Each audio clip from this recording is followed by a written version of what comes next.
massive attack on Baghdad. That situation is clearly going to be much, much worse beginning tomorrow.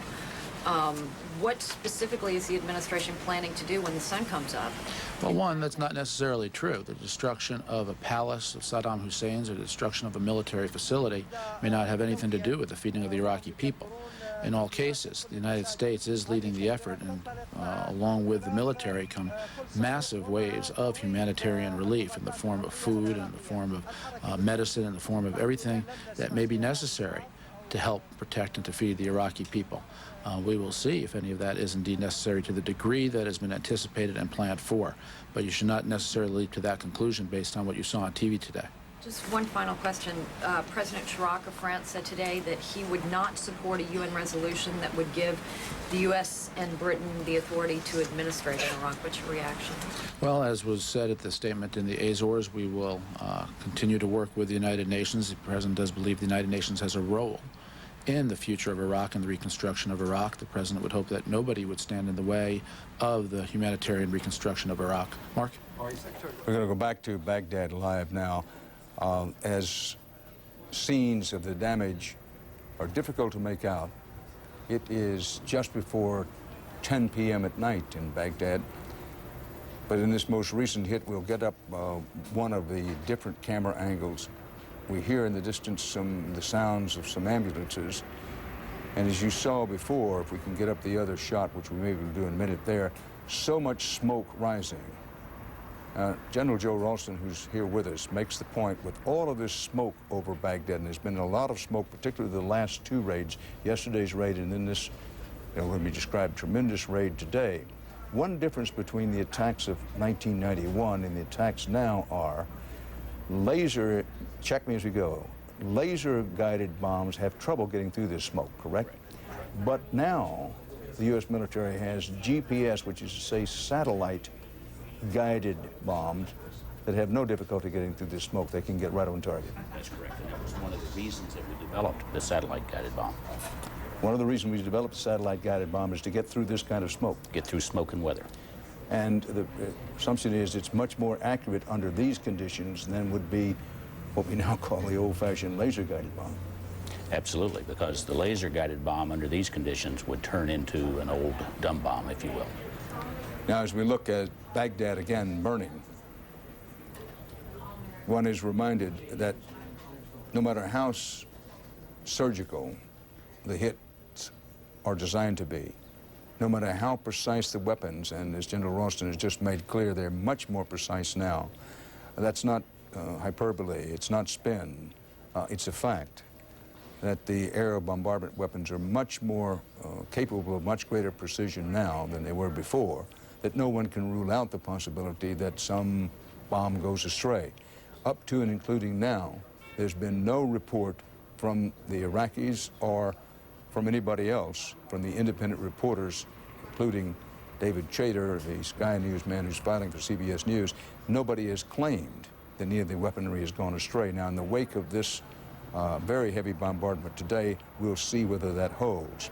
Now, Dateline Turkey, the confusing Turkey situation gets even more confusing. You will recall that yesterday it was, we thought, and everybody else thought reliably reported, that the Turks had agreed to allow the overflights of their country. Now, Dateline Ankara, Turkey, has not yet opened its airspace to U.S. military overflights, and the Turkish authorities say that they're continuing to talk with Washington. So yesterday agreement was reached. Today they still haven't opened the airspace, and one could make of that what one will. General Ralston, what happens in bombing lulls? Is this part of the plan this time? We had the tremendous hits, what, about beginning maybe 2 hours ago. Then we had a pause. I won't call it a lull, because if you're on the ground in Baghdad, you would hardly call it a lull. You might call it a pause. And then another set of hits. What's the thinking? Well, I think there are two things at play here. If you're trying to put intense pressure on the leadership, then you want to keep them off guard for a long time. You hit them. Just about the time they recover, you hit them again. They recover, you hit them again. That's one factor of why you would like a prolonged series of raids. Another factor is this is a very complex thing. You only saw the cruise missiles and the bombs going off, but think of all the hundreds of airplanes and hundreds of people you have to have behind that in terms of the tankers, in terms of the AWACS aircraft, in terms of the jamming airplanes, and those airplanes need to take a break and go back and hit the tanker and refuel and come back again. So this is a long term. You want to make sure you can do this for a long time, and you have to pace yourself as you do it. So we should not rule out yet an additional strike or strikes on Baghdad. Not saying it's going to happen, but we wouldn't rule it out because there's still a lot of nighttime darkness left over Baghdad. Absolutely right. I have no idea whether there will or won't be, but it's certainly a reasonable thing to expect that there would be additional strikes against Baghdad. Let's go to Byron Pitts, who is at an air base in Kuwait. It can get a bit confusing because Byron, in some ways, well, let's just say it's where Cobra choppers of the U.S. Marines are based, and they are returning from a mission. Byron? Yes, Dan, you're absolutely right. What you're looking at now is a live picture of a Huey helicopter. The Huey returned to base here with 2 Cobra helicopters. The Cobras are attack helicopters, Dan, as you know, used in close air support of Marines on the ground. They can operate anywhere from 50 feet off the ground to 300 yards. Typically, the Huey is a command and control helicopter where the CO, the commanding officer, might stay to monitor what's going on. These 3 helicopters are just returning. They flew in from the north. We know that they've been engaged in missions all day, engaging the Iraqi military, as the military likes to put it, putting steel on target. These are the first choppers to return. Typically, they go out for about anywhere from 10 to 14 hours. Now, these Cobras only operate for about 2 hours in the air, and they go to what are called FARPs, forward air refueling points. Now, because this operation has been in the planning, Dan, for close to 18 months, we've been told, the Marines have determined a number of sites. We know the exact number, but we can't share that for security reasons. A number of sites in Iraq from the border with Kuwait all the way up to the outskirts of Baghdad, where they've set up these FARPs, where the Marines go in, the Cobras and Hueys go in, perform their missions in about 2 hours. They land at these FARPs in the middle of the desert, where the pilots are able to refuel their helicopters and also rearm the helicopters. The primary weapons of choice by the Cobras in this fight are the Hellfire missile system, used to take out Iraqi tanks, the TOW missile system, which they use on smaller vehicles. As for the Huey, that support helicopter, it's, Dan, as you know, it first got its service during the Vietnam War. It's the old workhorse of the Marine Corps. It's equipped with a machine gun, a Gatling gun type machine gun that can fire 4,000 rounds a minute. That's typically used to suppress ground forces, individual soldiers on the ground. They call them, these 3 have just returned. We would expect more to be coming in as the hours pass. Dan?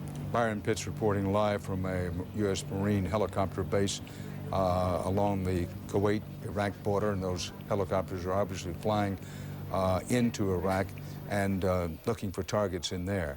Now, retired U.S. Army General Buck Kernan is with us here. We haven't talked about the ground war much recently. I want to go to the map. Help me and help our viewers out here a bit. If I may, General, if you put that earpiece in, we're going to need it, I think. Thank you. On the map, we go to the map. At least a 3-prong attack came out of Kuwait 36 to 48 hours ago. U.S. Marines and British ground forces were among those headed toward Basra. They've taken a very small port down here, Basra being the main port. Question, why haven't they taken Basra already? We don't know the answer to that. But the main focus right now is the U.S. 3rd Infantry Division, which has been going up roughly in this direction. Now, the population center, it's not a big city, but El Nasiriyah is roughly in this area. Remember, the Tigris River is over here, the Euphrates River is here.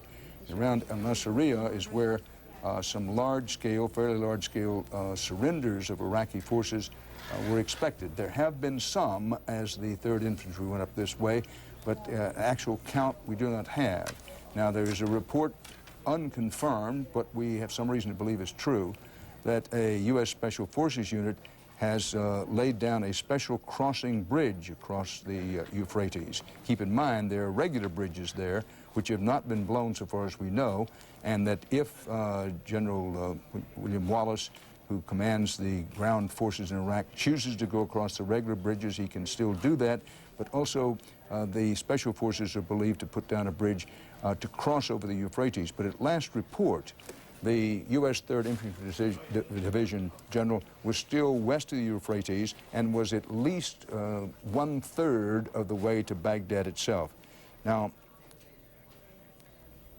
hold on just a minute, General. I was going to come to you, but we're going to go back live to Baghdad because more anti-aircraft fire has opened up, and it could be a prelude to another strike. Let's watch and listen for a moment.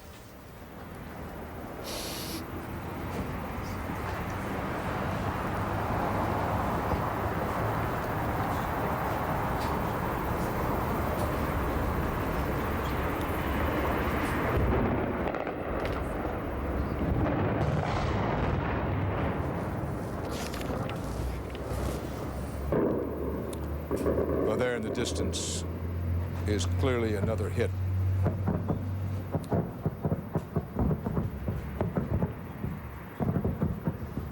I don't know in what direction the camera is pointed at the moment.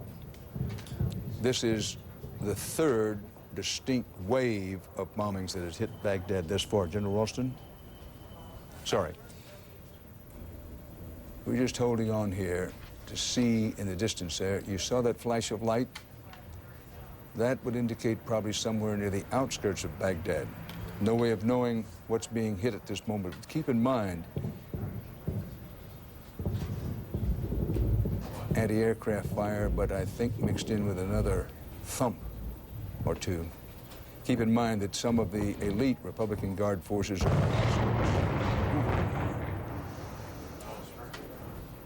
Oh, that was big. Some of the elite Republican Guard forces are on the outskirts of Baghdad. Others, according to David Chater, the Sky reporter who's also filing for CBS News, has said have already infiltrated into Baghdad itself in private homes. The belief is they may be in some of the mosques. This is, as I say, number 3 in terms of waves of attacks on Baghdad today. By far the largest and most destructive began about 2.5, 3 hours ago. Then there was a pause, another series of hits, much shorter duration, fewer bombs and missiles, and now this is the 3rd time, which comes after another pause. But you can see in the left-hand half of the screen, just about in the middle, on the left-hand side, burning in the distance what appears to be the major target this time. A lot of lead up into the air. They're putting a lot of air. David Chater from Sky News is talking to his home office in Britain, also filing for CBS. Let's pick him up in progress. They're striking anything, whether they've got any radars left, or I don't know what's happening, and I can't tell you exactly the state of readiness here of the air defenses. But that was the first time I heard the low-level swoop of jets. I heard the roar of engines 3 times. They were low, but I couldn't actually spot them myself, but their target was directly in front of me, and a huge column of smoke going up at the moment. A lot of ambulances going around, a lot of ambulances on the street at the time this attack came through. There's no warning, of course. We had the air raid siren, I don't know how long ago now. But the attacks are continuing across the city. Bombs are falling for the first time. I've heard those jets. I haven't seen them, but I've heard those jets. They were low. Just a bit more coming from the RAF. They've also said that every effort is being made to avoid civilian casualties and also damage to civilian infrastructure. And all the weapons they've been using are precision-guided. Would that tally, David, with what you're witnessing? I couldn't possibly say. I mean, it's very hard for me to say what targets they're going for, and I'm not going to say what targets they're going for. But trying to avoid civilian casualties in these conditions, I would say, is impossible. There were a lot of ambulances around. the hospitals are filling with casualties. Tomorrow morning, when this long night of attacks is over, I'll be able to give you a much more accurate picture. It's impossible for the RAF or the Pentagon to say what's happening, but here on the ground, I would say yes, there are a lot of casualties, no matter how surgical they think these strikes are in such a densely populated urban environment. As I saw this morning in the hospitals myself, there are a lot of children, men, women and children who have been caught in the shrapnel, caught with the glass blowing in their apartments. In a city this large, not everybody is always in a bunker or taking shelter. There's always somebody, children playing games or going out shopping. It's inevitable that a strike of this intensity is going to cause a lot of casualties, and I've never seen anything like this. I mean, it's extraordinary. The scenes right in front of me at the moment after those low-level swoops by jets, Allied jets, now you have confirmed, British jets probably, but 3 bombs exactly in front of me, exactly in the same place. No idea what it is, but ambulances were operating in that area as they came in. There was no warning at all. Just heard the whoosh of the jet engines, and then the strike of the bombs. 3 bombs in a row on exactly the same location. David, it's Tim Marshall here. Tell me, do the Baghdad population, do the people have sufficient air raid shelters? They have a huge number of, Tim, as you know, you've been here too, a huge number of public air raid shelters, but there's been an intense feeling here since the last Gulf War, 1991, that after the Al-Amaria incident where there were over 400 casualties in a public shelter, most of the people here fear to go into those because of what happened, 2 missile strikes into the shelter, and there were 400 dead as a result of that. So that is very much in their minds here at the moment. Most of the families I speak to shrug their shoulders and say, you know, they've got loads of children, 10 children, but they're not going into the bomb shelters. They're going into their homes. They're bunkering down. They've got some sort of bunkers from the Iran-Iraq war, most of them actually, so they just rehabilitated those and are sheltering under those at night. Completely inadequate, of course, for the sort of ordnance that's being dropped on this city at the moment. The shrapnel, the hot metal, the explosions, the shattering glass. If they're caught in the open when this is going on, of course there are casualties, but terrifying for them tonight. As this attack continues, no all clear is sounded. I suspect we will not hear an all clear. The air raid siren went off once, and the ack-ack fire and explosions were already happening. So the air defenses were caught by surprise. We just don't know what's happening, when it's going to happen, but a lot of fires burning, a lot of ambulances moving about in front of me. And David, have many, if you're allowed to say this, have many people left the city in advance of this? Sorry, Tim, you'll have to say that again. How many people? I beg your pardon. If you're allowed to comment on this, if you feel it's okay, have many people left the city in the last few days? No, it's been impossible for them. Most of them have decided to stay with their families, to stay with their relatives, to stay with their children. Where will they go?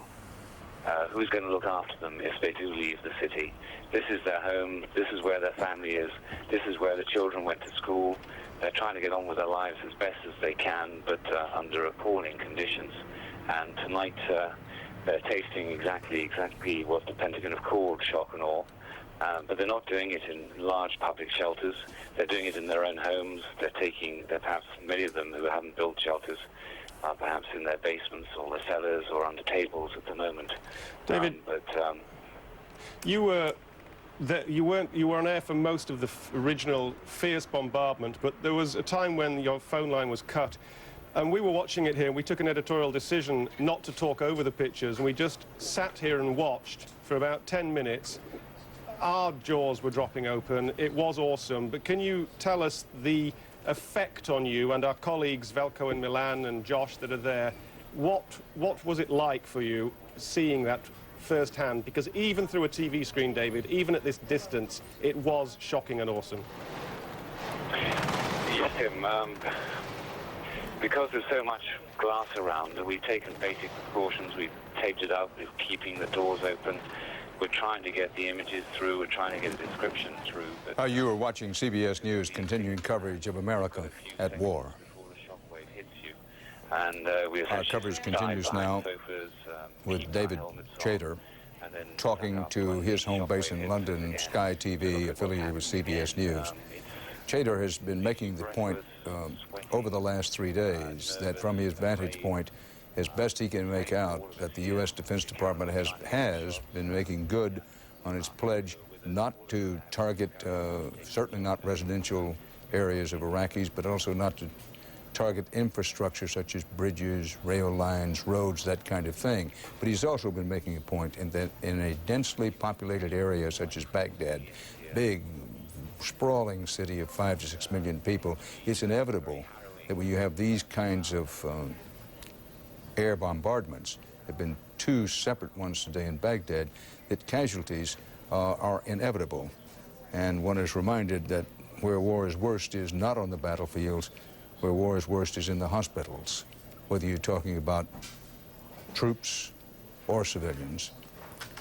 Let's pick up again and see what David Chater is saying there. Hit tonight, so I'm afraid you're probably in for more.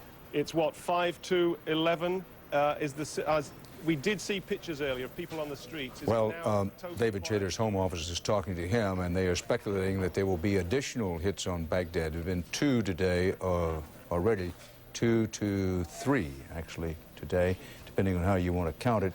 But it's entirely possible there'll be additional hits on Baghdad as we go along. We know that there are other airstrikes going on in Iraq, particularly in the northern part of the country in Kirkuk. Also around Mosul, we believe there are airstrikes up there. We know about Kirkuk. We believe in Mosul. What we know about Mosul is that there have been explosions, but the source of those explosions is not yet totally confirmed, although there's a widespread belief that there are airstrikes up there. Now, we were talking, as we continue to look at the live picture in Baghdad, and we're going to leave it up just in case there are additional strikes. We were talking about the ground war, which we've had a scant opportunity to cover, and talking with retired Army General Buck Kernan. Buck, we were talking about the 3rd Infantry Division and its tanks. There have been reports, because we're cautious about confirming things, there's certainly a widespread reports, and we're trying to absolutely confirm it, of some tank battles. As the 3rd Infantry Division gets deeper, already over 1/3 of the way to Baghdad. There is that, and I also want to correct something I said before. Lieutenant General William Scott Wallace is the Corps Commander, but Lieutenant General David McCernan is the overall ground force commander for Iraq. So That's correct. Clear that up. But let's go back to our map now and talk about Al-Nasiriyah, which is along the banks of the Euphrates. What are the chances that the 3rd Infantry Division with its armor is in effect bypassing Al-Nasiriyah and just continuing up the west side of the Euphrates, or is it inevitable, if they haven't done so already, that they're going to cross the Euphrates to get into this, the Euphrates and Tigris Valley, so they can have a somewhat shorter route and go up there? It's very possible. They have numerous routes of advance up there. They will probably bypass as much as they can, in particular those things that will not interfere with any of their ground operations. They eventually will have to cross the Euphrates River to get into Baghdad, or at least to cordon off Baghdad if that's their mission. But there's any number of crossing sites that they may have there. Al-Nasiriyah is one of the primary places. There was a report earlier that you had about the Special Forces. Special Forces doesn't have any bridging. They may well have identified additional bridging locations. Now, the 3rd Infantry Division does have its own organic bridging material with it, and it will bring it with it, and it will, if it identifies a site that needs its own bridging, it will bring it forward and in sufficient time to not slow the rate of advance and to get the main body across. Thank you, General. We have on the phone with us Cynthia Bowers, who's aboard the carrier USS Lincoln in the Persian Gulf. Combat sorties against Iraq have been flown from the carrier deck there. Cynthia? Dan, it was a very eerie night tonight, because when the jets took off around 6:30 our time, we knew where they were headed, and of course the pilots knew where they were headed, and for us it was largely a matter of sitting and watching the pictures of Baghdad and knowing, what was going to erupt there any minute. And when it happened, it was still kind of staggering, and we understood the shock and awe part of this. The jets all left Excuse me, fully loaded. Cynthia, It looked like O'Hare. We're going to have to bow away from Cynthia Bauer's report on the USS Lincoln for the moment to say that CBS News coverage of America at War will pick up right at the top of the hour.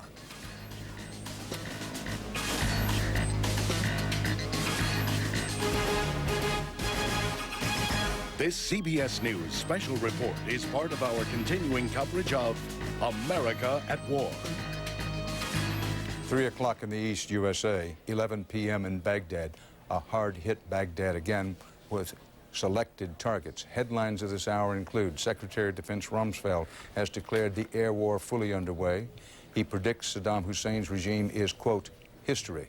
The U.S. much talked about, quote, shock and awe attack has been underway for about 2 hours now, and in many ways it has been awesome to behold. Warheads have slammed into Baghdad, hitting parts of the presidential complex, among other targets. U.S. officials have been saying the scale of the air attacks today reflects the progress or lack of progress of backdoor surrender negotiations. These were some of the scenes as Baghdad was hit today. By far the most extensive bombardment of Baghdad to date.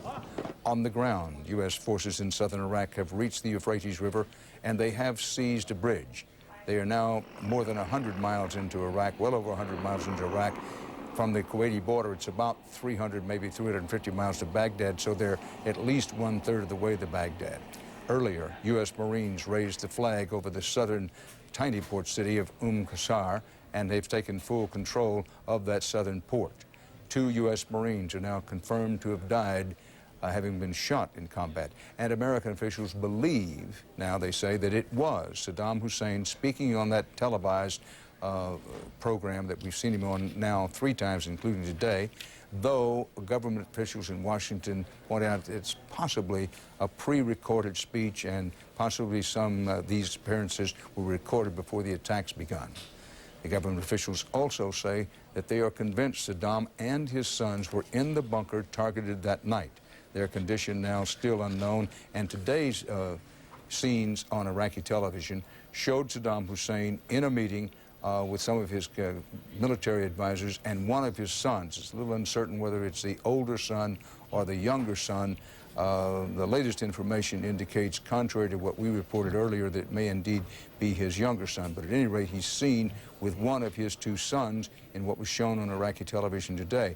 Again, asterisk bottom of the page, no one can say whether that was something canned ahead of time or pre-recorded.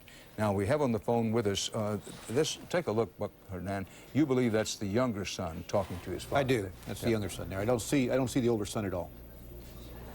All right, this is the videotape shown today on Iraqi television. I repeat for emphasis that the U.S. government has checked 8 ways from Sunday and Monday and say they're convinced that the picture is that of the real Saddam Hussein, although they don't know when the picture was taken.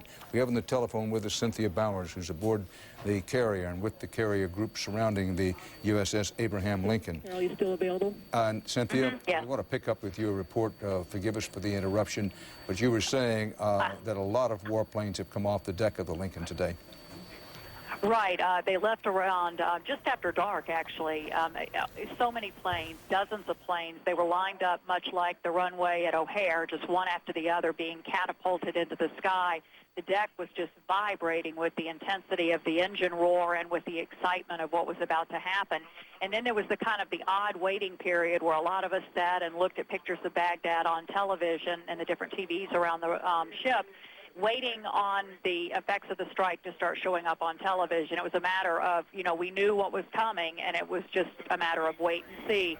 But the reaction here was shock and awe on our parts. I mean, we knew what these planes were loaded with, 1,000 and 2,000-pound bombs. It's been very clearly delineated to us that these had strategic targets that have been well established ahead of time, no intention for any collateral damage or civilian injuries in human terms. But the jets all took off, and we were not allowed to talk about this at all until the jets made their way back. So we've been in kind of a state of waiting, watching, and now when they heard that the jets were coming back, a huge roar erupted from the hangar bay of this carrier with delight that their boys and girls were making it back home safely. Cynthia Bowers aboard the aircraft carrier USS Abraham Lincoln. Let's pause for a second to point out that an aircraft carrier is literally a small city with anywhere from 7,000 or 8,000 up to maybe 12,000 or 13,000 well-trained American sailors and Marines on board. And let's just think for a second what it takes to keep that big warship where it's supposed to be doing what it's supposed to be doing. On the telephone now, CBS News correspondent John Roberts with elements of the 1st Marine Division somewhere in southern Iraq. John, resistance met so far? Dan, there's been absolutely no resistance. That's been the curious thing about the lane that we've been coming through the southern Iraqi desert in. We have seen absolutely nothing. The only actual human beings that we saw were a small group of Bedouins who had either a white flag on their tent or were holding a white flag as they were tending their flocks in the desert. There was a couple of people, a man and his wife that we went by, who actually waved their hands to say hello as the American military rolled by. Now, that might be a survival tactic as much as it is a welcoming tactic. I didn't know. We didn't stop to talk to them. But they're still expecting at some point the Marines that I talked to encounter an enemy. Some sounded today relieved that they didn't encounter any hostile fire. Some sounded disappointed that they came here to engage in combat, and they spent most of the day on a drive through the desert. Earlier today, we were on the roll through the southern Iraqi desert. John Roberts reporting with the Marines. Here's in the southern Iraqi part of what was desert, recorded earlier. I'd like to just kind of show you the type of conditions that the troops are dealing with. Carol Gillisburg. Take a look at the front of our vehicle. Here's a camera at the front of our vehicle. The choking dust of this desert, the sand is a consistency almost like talcum powder. And you can see that it just completely obliterates your line of sight, and it makes driving very, very difficult. Kirk Spitzer, who is our able driver there, who you can see right in front of me, did a tremendous job getting us up to the border last night and doing another great job today driving in this choking dust. At one point last night, we thought that we had fallen off of the main column, but Kirk managed to get us right back on. If you want to take a look at what's happening at the back now, again, the dust is sort of choking this. We'll clean this off as the day goes on, but there's the rest of the column that's coming behind us. Now, looking off to our side here, let me pick up our remote camera here, if I could. We seem to see a line of vehicles off to the left there. It's a line of camels. Through the smoke and my aging eyes, it's difficult to tell what's what. But there is the ship of the desert out there to the side. Some of what we're seeing as we travel through the desert here. The one thing that we haven't encountered, and it's been kind of unusual, is there have been no opposing forces that have been sighted so far. Now, obviously, we have some lead elements of this battalion that are roaming far in front of us. We're making sure that all of the lanes are cleared. But so far, there's been absolutely no sight of any Iraqi forces. I have to say that there was heavy bombardment last night. They were just pounding these units. The 18th Division, the 51st Division, with artillery and shells were falling at the rate of 1 a second at a 30-minute barrage. Then they take a 30-minute break to rearm, and then they'd be back at it again, a shell a second for another 30 minutes. We saw them from our pre-positioning point just south of the berm that marks the northernmost point of the Kuwaiti border. We saw them dropping bombs all night long. There's a hill to the north, just to the north of the Iraq-Kuwaiti border, and I think I'm good in saying this because this was supposed to be attacked last night. It's called Safwan Hill. It's an observation post. It's a listening post. And the U.S. military, changing again here to got our camera up and a helicopter up in the sky there, as you can see. But the U.S. military wanted to take away the Iraqi military's eyes. And so what they did was they dropped at least 20 JDAM bombs, these joint direct attack munitions with the GPS guide, and a bunch of napalm on the top of that hill. They said that the elevation of the hill was 441 feet when they started. It would be 421 feet when they finished. They plan to take 20 feet off of the top of that mountain. And the reason why they dropped the napalm was they said that they wanted to send up a signal flare so that the 51st and the 18th Iraqi divisions could see that from a long way off, know what they were up against, and the U.S. military's intention with that was to encourage them to lay down their weapons. They're trying as much as possible here to minimize Iraqi casualties, to minimize the possibility of American casualties by trying to convince these divisions to surrender. Now, from time to time during the day, we heard word passed back through the column that there were Iraqi prisoners who were coming up to the column to surrender. But again, it just turned out to be Bedouin families, farmers who wanted to just show the white flag. Obviously, they got the message from the leaflets that the United States military has been dropping over southern Iraq for the last month or so, saying if you encounter U.S. forces, here's how to comport yourself, hold a white flag above your head, show the forces that you're not hostile, and they will either pass you by or they'll stop and talk to you. The column that we're with moves so quickly through the desert that they really don't have time to process prisoners of war. So if someone comes out with a white flag, they'll identify them. Sometimes the scouts that are on the back of the light armored vehicles will dismount just to check to make sure that it's not a ruse or as part of an ambush. They'll check to make sure that the situation is safe. Then they'll pass word back to the main division to say we've got some people who want to talk to us about either surrendering if it's a prisoner of war, or want to talk to us about safe passage if it's a Bedouin or a farmer, and would you please talk to them when you come through. We have been stationary for about the last 3 hours or so. We're expected to move out very soon. There's a particular strategic location that I can't mention that they're hoping to achieve, a strategic objective that they're hoping to achieve later on tonight. So we are expecting to be moving out very soon.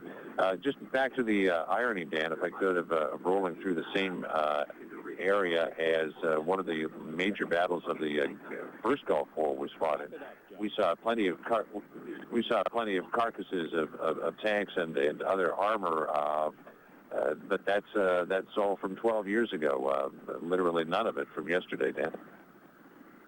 Roberts, John, I know you can't talk about specifically where you are, but we're having some difficulty, and I think viewers are, of knowing in what direction you're headed. Is this Marine unit headed for Baghdad? Is it headed for that target in some other direction that you can't specify? Give us some sense of to where you're moving. Well, Dan, the commander of the unit that we're with is Lieutenant Colonel Eddie Ray. In 1991, he won the Navy Cross for defending rear division headquarters from an Iraqi battalion that came out of the oil fields in the southern part of Kuwait. He's a man who likes to be in the action. You don't win the Navy Cross if you don't like to be in the action, and it's his plan, I think, and I don't know if it will work out that way in terms of where the orders come down, but I think in his head it's his plan to be one of the first people to get outside the gates of Baghdad. I think that's something that he really personally would like to see happen. I'll bet he would. John Roberts reporting live on phone from somewhere in southern Iraq with a Marine unit that it would like very much to be the first or among the first to reach the gates of Baghdad, which may be another day or two away. The U.S. 3rd Infantry Division is well ahead of that Marine unit at the moment, operating at last report somewhere west of the Euphrates River, still in the bottom third of the country, but at least a third of the way plus between the Kuwaiti border and Baghdad. Now, with the 3rd Infantry Division of the U.S. Army is CBS News correspondent Jim Axelrod. He reports that the tank units and other units of that infantry division are moving, what he said, very fast. He filed this report on the move. According to the commander of the 3rd Infantry Division's 1st Brigade Combat Team, today's start of the ground war, in his words, couldn't have gone much better. He's talking about a day that saw troop movement from the Iraq-Kuwait border up to the edge of the Euphrates River Valley in 6 hours, a rate of speed he was very pleased with. Along the way, the 1st Brigade Combat Team captured the Jalabah airfield, a former Iraqi military airfield that's been out of commission for 12 years since the end of the first Gulf War. This gives the U.S. Army an important place to base Black Hawk helicopters, Apache attack helicopters, medevac helicopters for any missions north from here. So the end of the first day leaves commanders of the 3rd Infantry Division, one of 2 main ground troop elements, pleased with the rate of progress, although they're not expecting the next several days necessarily to go the way today went. Jim Axelrod, CBS News, with the 3rd Infantry Division in Iraq.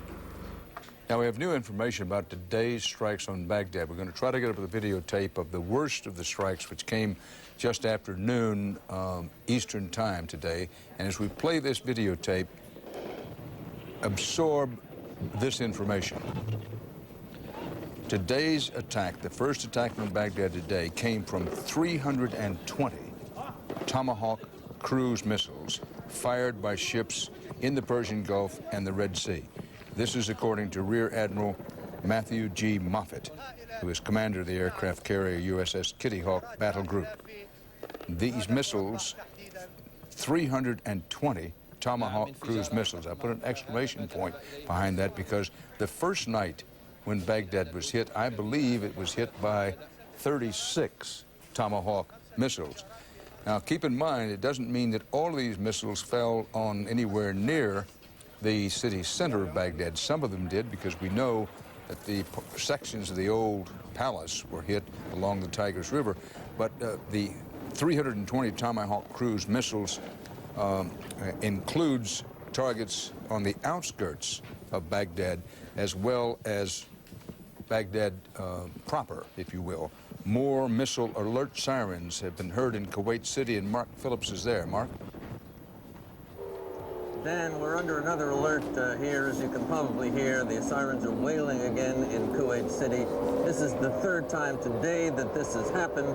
There's no sign of any impact or any attack directly on the city, and thus far we've been lucky that there hasn't been anything right in the town itself. Earlier today, in some of the earlier raids here, there was one missile that was intercepted by Kuwaiti Patriot missiles and destroyed in the northern desert of Kuwait.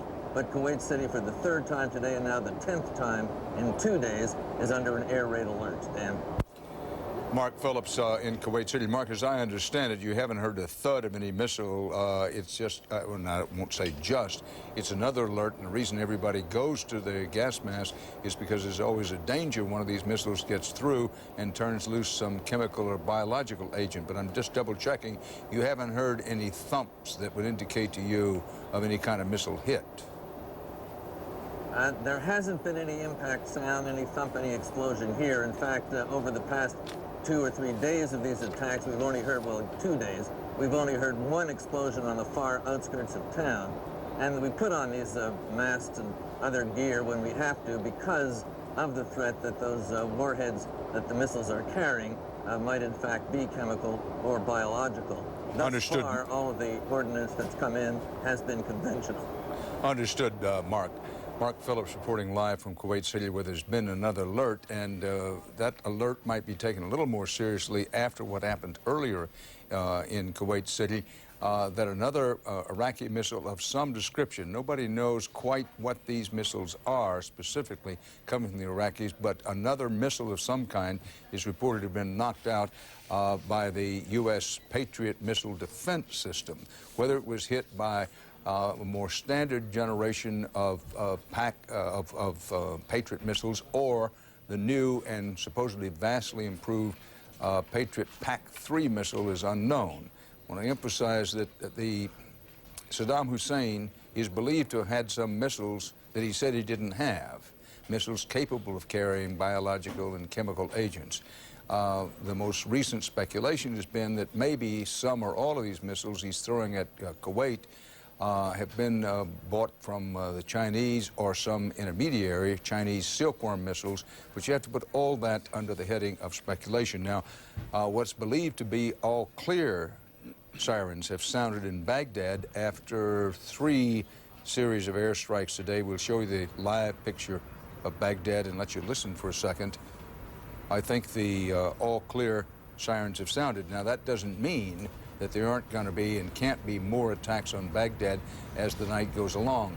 It's just past 11 o'clock, not even midnight yet in Baghdad. There's a lot of nighttime to come in that city, but what are generally considered to be all clear sounds, at least for the moment, sounded in Baghdad a short while ago.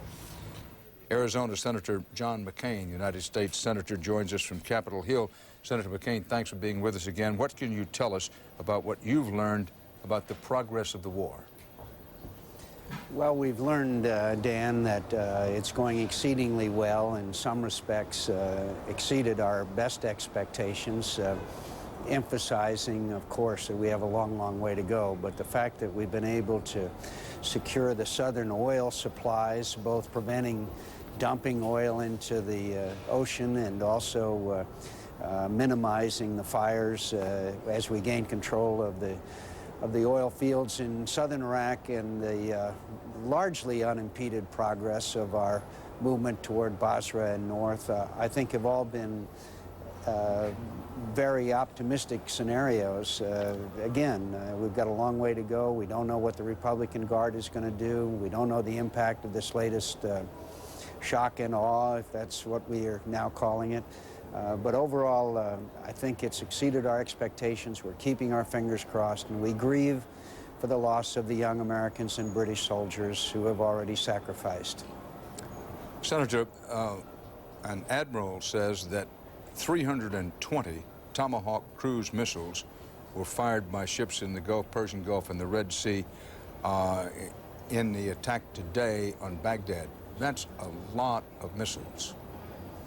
Well, it's been remarked on several times by you and others, and all of us who are observers and all of us who remember the Gulf War, the incredible difference in the accuracy of the firepower between the Gulf War just 12 years ago and that of today. We saw the first manifestation of that accuracy in Afghanistan. Now we're seeing it on display again. It's really remarkable, the preponderance of pinpoint accuracy that we now have, and the tremendous increase in effect it can have on a battlefield scenario. Somewhere Billy Mitchell is smiling. Barry Mitchell being the legendary proponent of air superiority. Senator, who was court-martialed for his views, as you remember, as you recall, Dan, from reading the history of this great visionary. I'm sorry to report, Senator, I am old enough to remember that, as a matter of fact. Senator, we're going to move on to some other elements. I do appreciate you being with us. You know, you get briefed. Is Saddam Hussein alive? If he's alive, is he wounded? What's your best available information? You know, we don't know. You hear different things, everything from him being alive to being carried out on a stretcher to being killed. So there's just no definite information on that. But what has happened, Dan, and as we all know, is that there has been a disconnect in command and control from Baghdad. Whether that was caused by his incapacitation or the incapacitation of others, or just happened, is hard to know. But the breakdown in command and control from Baghdad has been beneficial in places all over, particularly in southern Iraq, where we are concentrating a lot of our effort. Senator John McCain of Arizona, hero of the Vietnam War, thanks again for being with us. We're going to go to Jim Axelrod again. This time he is at the edge of the Euphrates River Valley. We can go to the map as we go to Jim. It's unclear to me whether this is live or on tape, but we're picking up this Jim Axelrod report. I believe that he's live. Yes, live from the edge of the Euphrates River, which is referred to any number of times from biblical times forward. Jim?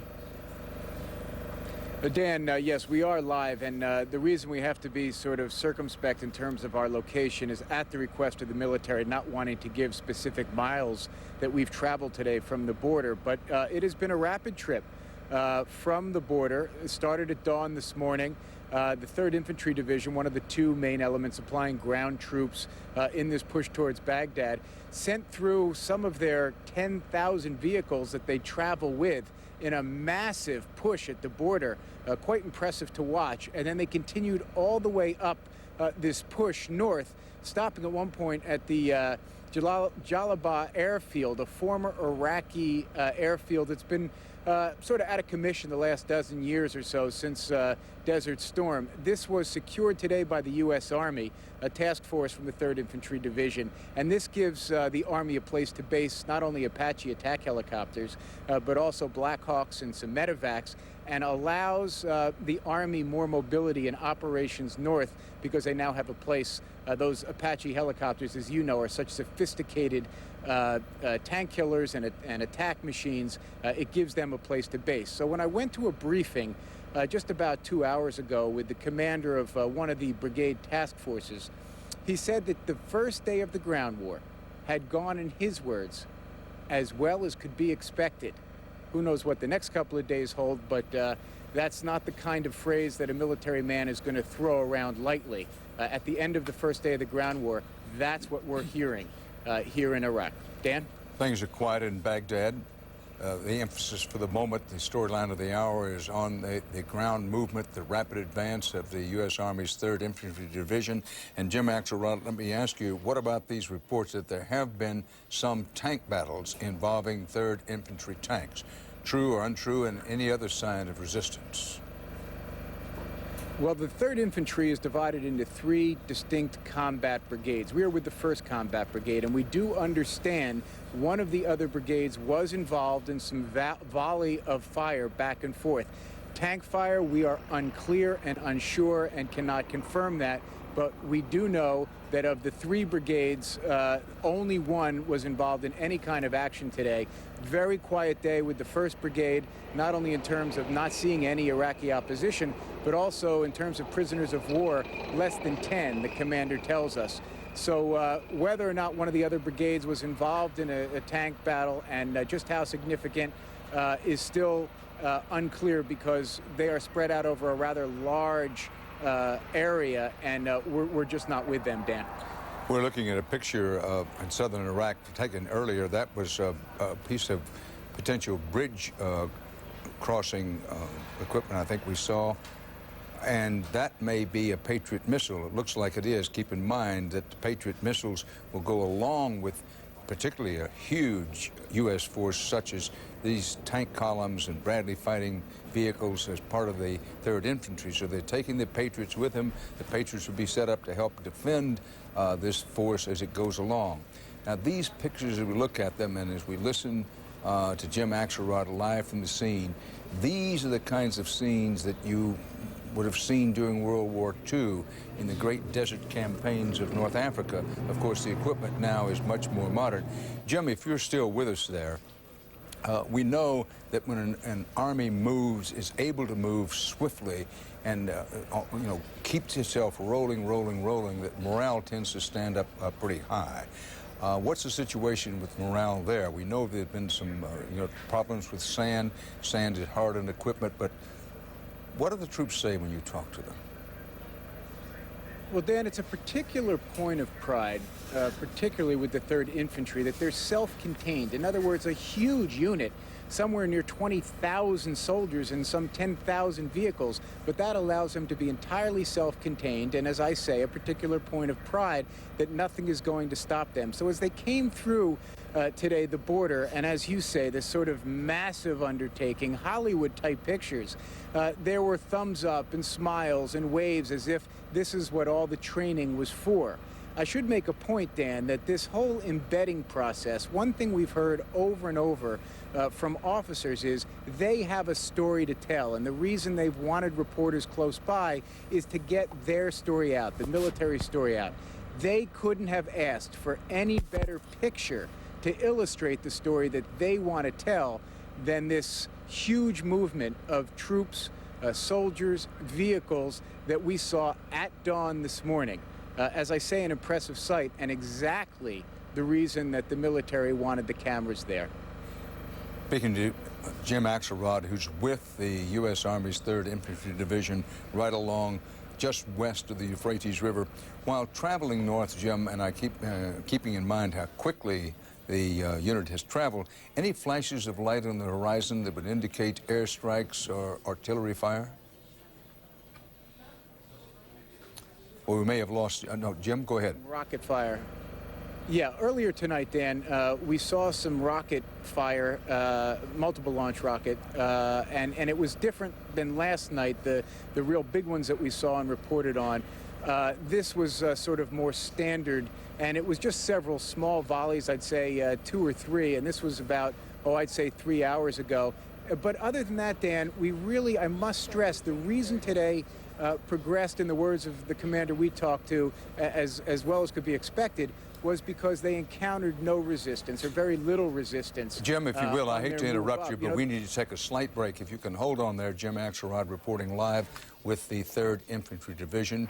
We're going to go to the half-hour mark and say to our stations along the way, this is CBS News continuing coverage of America at War. Stay in here with us.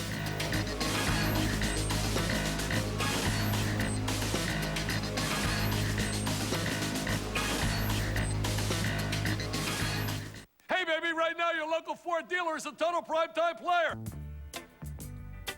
It's Slam Bam Jam and a whole lineup of Ford Sergeant Turpers. Hey, you wouldn't need X's and O's to know what's going on.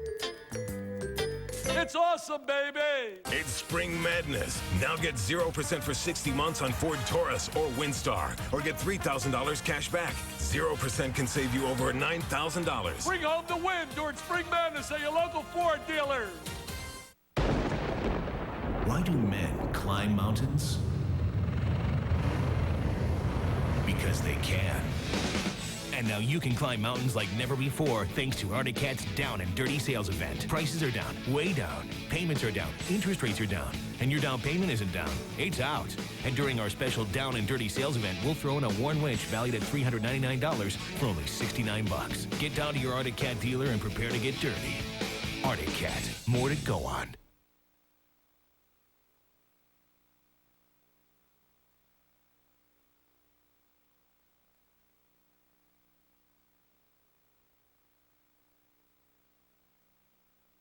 Southern Iraq, U.S. forces have made it about a third of the way plus to Baghdad, but at last report the 3rd Infantry Division was still operating west of the Euphrates River. Whether they will cross that ancient and storied river or not remains to be seen. They're making their way up the Euphrates River. And Jim, I want to come back to you if you're still there, Jim Axelrod. Give us, I know you don't want to give a specific location, and we don't want you to for security reasons, but true that you're still operating west of the Euphrates. Has any part of the 3rd Infantry crossed that river? No, Dan, the briefings we've received is that everyone is still west of the Euphrates. As we were saying right before break, the speed, the rapid rate of movement today astonished even some officers. They went from the border, the Kuwait-Iraq border, to this current location where we are in less than 6 hours, stopping really only to stretch their legs and, as I say, secure this one airfield. But it was really an unimpeded and very rapid move. Southern Iraq, of course, was an area in which a lot of troops were thought to have been pulled back further north, more toward Baghdad, and that was certainly reflected in everything we saw today. The biggest problem that the military faced was just the sand in the desert and the wind, and making sure that you could get a lungs full of good air. That was really the biggest problem for most of the troops today. Jim Axelrod reporting live with the 3rd Infantry Division of the U.S. Army still operating west of the Euphrates River. We take you now live to CBS News correspondent Byron Pitts, who is at a U.S. Marine helicopter base that's undergoing once again an alert. Byron, tell us about it. Well, we just finished up our 9th alert of the last 24 hours. We all had to don our gas masks. We're already in our chemical suits, but we were just given the all clear a few moments ago, so now the Marines are going back to their jobs. The maintenance workers are going back to the Hueys and hangars. The pilots are going back out to the front line, the flight line, to finish their work. Joining us now, though, is the XO of HMLA 169. For security reasons, we're not allowed to give his name or his rank, but he's the XO, the executive officer for the Light Attack Helicopter Squadron 169, the Vipers. Sir, I know that you've been conducting operations. I know we're not allowed to talk about operations currently underway, but what can you tell us about the missions your Marines have been on thus far? The primary missions our Marines have been involved in started yesterday afternoon, went through late last night, and continue through today and through the evening. Our primary operations have been support of 1st Marine Division in the southeastern portion of Iraq, as well as the 1st UK Division in the southeastern region as well. Those are the commandos, the British commandos who moved into the southern portion. That's correct. The 40 and 42 commando units that move into as part of the 1st UK Division. I know that there are a lot of family members back in Camp Pendleton who've been watching CBS to keep track of the 169. Any words of encouragement to them that your Marines are well, morale is good? Well, everything is going well so far. We've had some challenging times. The Marines have been very deliberate and focused on the mission at hand now. I would like to say, though, for the families back home, we appreciate all their support. That's a critical part of not only supporting our Marines here, but also supporting the families back home. Also, sir, I'd like to say our thoughts and prayers go out to those U.S. Marines and the United Kingdom Royal Marines that were killed in the mishap last night. Tragic event for all the forces here. I know that a number of those Marines were friends of members of your squadron. How does it impact morale here? Your men and women are working around the clock, a part of this powerful force, but yet accidents happen, lives are lost. How does it impact the morale of your Marines? Well, it's a tough event. It is the word on that type of event gets out very quickly. The Marines understand that type of things. While it's not acceptable, we understand it is a part of the operations that we do. So again, it is a tragic event for all of us, but we have to continue to go on, and doing anything less would be unfortunate and not honor those Marines that did have a sacrifice there. Talk about the impact of these alerts we've had. 9 in the past 24 hours. Your Marines have to put on we're already in the mop suits. They have to guard against those masks, the gloves. How does it impact the work they have to do day to day? Well, it's not a scheduled event, and it is come, at any time. I would probably tell you probably the biggest impact that we've had is the interruption to the work that we're doing, as well as the sleep and the rest of the Marines getting. For example, last night we had flight ops all evening, and we had to continue ops today, and Marines were getting 1 and 2 hours of sleep last night, if that. And as they continue on, this does play into part of the fatigue and wears on the Marines. Yes, sir. We appreciate your time. Thank you so much. Thank you, sir. Thank you very much. The XO of the 169 from Camp Pendleton, California. Dan, back to you. Byron Pitts reporting live from that Marine chopper base. And to put that in context, another missile, we don't know what kind of missile, was thrown at Kuwait today. It reportedly was knocked out of the sky by the U.S. protective Patriot missile. Keep in mind that the new Patriot missile intercepts any incoming missile at a very high altitude, and it's in effect a bullet hitting a bullet, not like the old Patriot, which when it got in sort of the neighborhood would explode in hopes of knocking down the missile. These new Patriots are capable of hitting it dead on, as I say, bullet hitting bullet. And so far, there have been no casualties and really no damage from as many as 7, 8, possibly 9 missiles of some description have been thrown in the direction of Iraq. What you have here is an overview of Baghdad. Keep in mind that a barrage of mighty explosives, a whole barrage a day, over 300 Tomahawk cruise missiles hit in and around Baghdad. The Council of Ministers is burning. Parts of the old presidential palace are burning. Parts of the presidential residence complex are burning. These, by the way, are large areas. This isn't just a case of one building. The foreign ministry was hit last night. Whether it was hit today, we do not know. And in the pictures, you could see great clouds of smoke and hits on the outskirts of Baghdad. We're going to replay some of the earlier nightmare that was descended on Baghdad. When you talk about 360 or so Tomahawk cruise missiles, those are the ones that are fired from sea, not to mention other guided bombs. It gives you some idea of how heavy this air attack was on Baghdad. However, This was not the ultimate air attack that could be perpetrated on Baghdad. Because for one thing, the so-called E-bomb, the one that knocks out anything with a transistor in it and would in fact knock out all the electricity, obviously was not, I repeat for emphasis, not dropped today. As you look at those pictures of what happened to Baghdad earlier in the day, let's go to CBS News correspondent Mark Strassman, who's with the 101st Airborne, still in Kuwait. Mark, any word on when the 101st may move out?